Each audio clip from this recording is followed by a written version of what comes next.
Hey there, welcome to Learning Labs. Today we're in Meteorology. We're talking chapter 3, which is all about climate and weather patterns. And today we're at 3.9, the final chapter, which is all about climate. So climate, different than weather, is the average weather pattern over a long period of time. Okay, it's like this, or the average of all the weather that occurs in an area for a long time.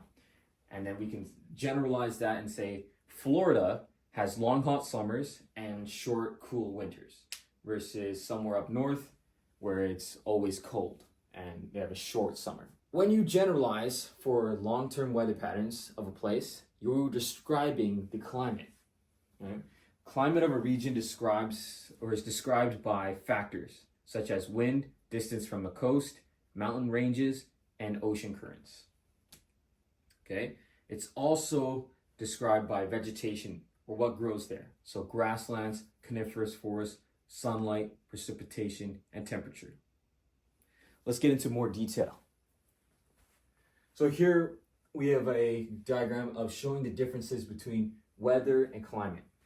So on my left here we have climate, all right? Climate is long-term. Think long-term versus short-term. Where the weather is actually short-term of the atmosphere, okay? So weather is like one day. Today it was raining.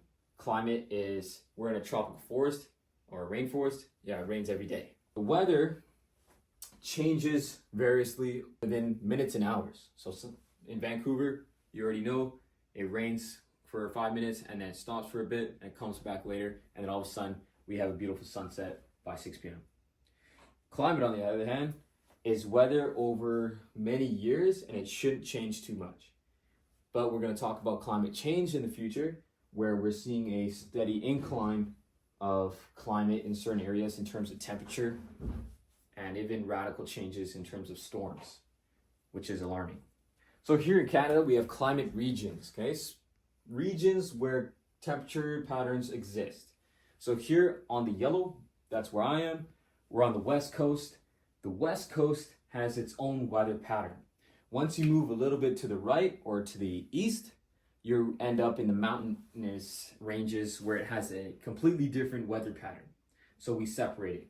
So the pattern there is slightly different.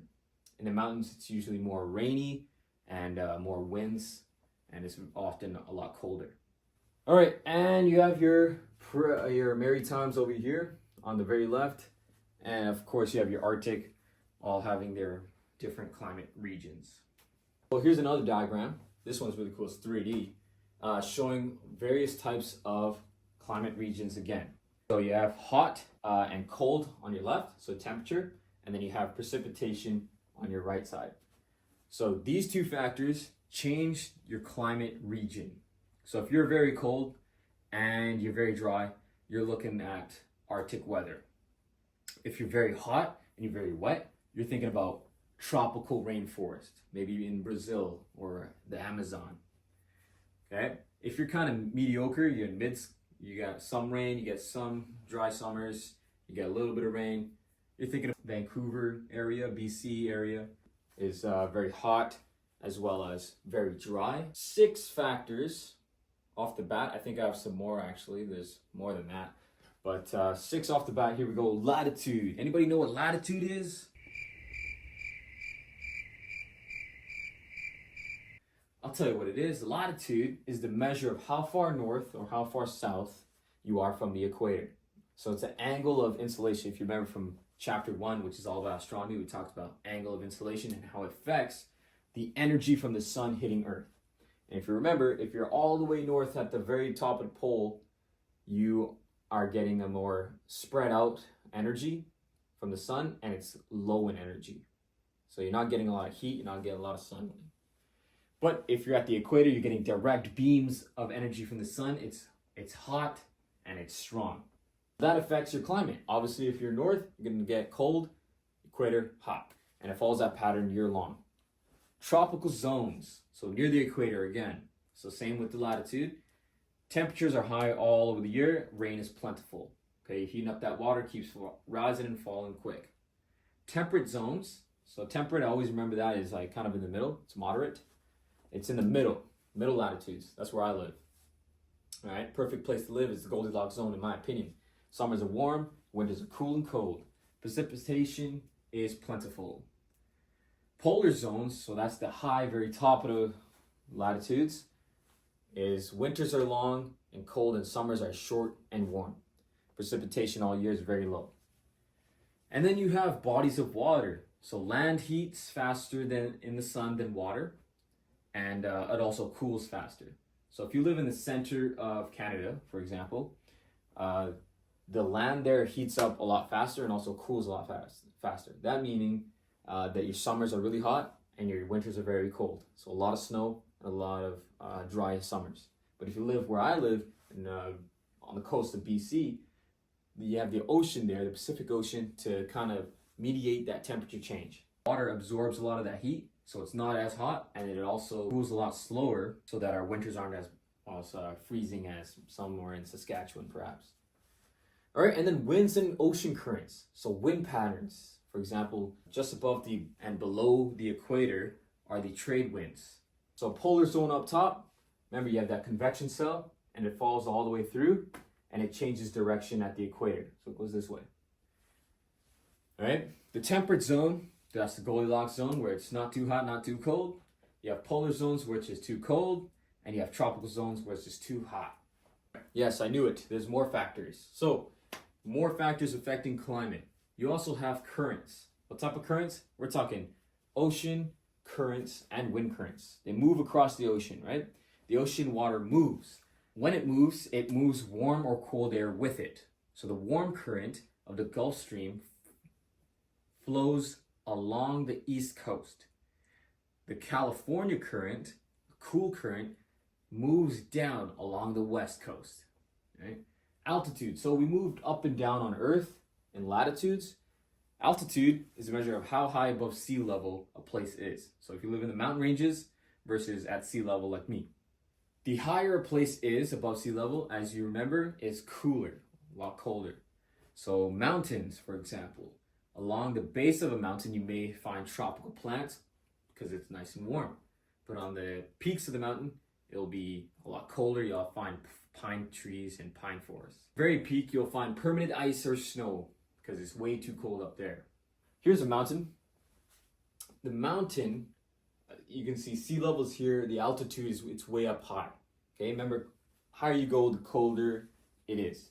So check out how the fronts of air mass move. We have warm, moist air. It hits the mountain. That can't go through the mountain, so it goes up the mountain. It cools down. It's moist. It turns to a rain cloud. It probably rains. Okay. As it finishes raining, it peaks over the other side of the mountain and is now hot and dry air. Okay, as it heats up on the leeward side. All right. Take a look. This is the ocean currents as a conveyor belt. It's so obviously simplified, but this is how the water in the ocean moves. It's a big convection cell. Okay. So check it out. Let's start here in North America. The cold water moves down. Okay. Cold water is deep in the ocean, and on the surface is hot water. As it goes down south, it stays and remains cool. Right? Some of it heats up as you hit after Africa. So the water heats up near the equator. Once it heats up enough, it rises from the deep ocean to the surface of the ocean. As it heats up, it changes its direction and rotates back to the Arctic, North Pole. Once it gets up there, it cools down once again and follows the conveyor belt, the convection cell. Over here, same thing, goes in to the Pacific Ocean where it again heats up and moves across this way. So really cool. Cold water is deep in the ocean. You'll probably recognize if you ever went into the ocean. It's nice and hot near the shallow ends, but as you hit the deep water, it gets a lot colder. Climate change. Ooh, okay, so you now know that climate is a steady pattern of weather patterns. Yeah, it's an average. So climate change must mean that there's a change in the average weather. The weather is changing. How we talk about it is a steady increase in temperatures of Earth's atmosphere. You might hear global warming. Okay, that's similar way of talking about climate change. It's a specific way, talking about how it's warming up instead of just change. Here's a graph from BBC, and it talks about global CO2 emissions from 1900s to the present day, which was 2020 when I had this graph. Check it out. This is not a steady pattern of climate. No, this is a exceedingly strong increase, probably exponential almost. It follows a hockey stick type of graph, which is not good. Some key world events have also had big impacts on CO2 emissions. Check out how the first and second oil shocks, when we ran out of oil or oil supply dropped, and look how the CO2 emissions also dropped. Now it doesn't look like a lot there, but this is billions of tons. So it dropped significantly if I zoom in there. Because no one was driving cars, no one was producing oil, the CO2 emissions had dropped significantly. The financial crash, in 2008, another way that billions of tons of CO2 were not being produced and not being used, therefore CO2 emissions drastically depleted. So 2020 forecast, meaning they want it to drop. They're predicting a drop. Did it drop? Well, I don't have the updated graph to tell you that. But look at these nasty graphs right here. This is CO2, methane as well, and nitrous oxide, all on one graph. Take a look how it was average. It's following a pattern from years ago, hundreds of years ago, 1,000 years ago. All of a sudden, exponential growth here in the 2000s era, the last 2 decades. And these are parts per billion. So we're talking billions of molecules here. So this is what's alarming about climate change. How does CO2, methane, and nitrous oxide, which are all dangerous gases, greenhouse gases, all of a sudden explode in its population or abundance in the last 20 years? This explains a little bit by who is our top emitters of carbon dioxide, or these greenhouse gases that trap heat and warm up the earth, changing the climate. So you can see China at the very top with low pollution standards and regulations. And you can see Canada at the bottom here, still a contributor. However, it's much less compared to a lot of other countries because of those emissions regulations and our net zero goals and our sustainable developments. Another graph here, how much worse will the problem get? So this is predicting the future. It's a predictive graph. It's showing where we are right now and where it could go. So red is if countries do not act, we can see the whole earth rise in average. So a lot of places will be a lot more than this, and a lot of places will be a lot less than this, but this is an average of 4 degrees or 5 degrees. Now that is significant because if it's an average, the equator will probably see quadruple that amount. So 16 degrees.